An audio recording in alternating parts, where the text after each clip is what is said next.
वरचरनीतिबोधाय मङ्गलम्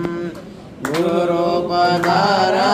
गुरुरादिराजाय परिपूतदेहाय मङ्गलम् शिव विश्वैकपालाय मङ्गलम् भवमूलभङ्गाय मङ्गलम् शिव शिवलिङ्गसङ्गाय मङ्गलम् भवमङ्गलाङ्गाय शिवपिङ्गचूडाय कवितुङ्गसेव्याय मङ्गलम् शिव विश्वैकपालाय मङ्गलम् काशीपुरेशाय मङ्गलम् कवि काशीनाथेशाय मङ्गलम् क्लेशापहाराय पाशाप्रमोचाय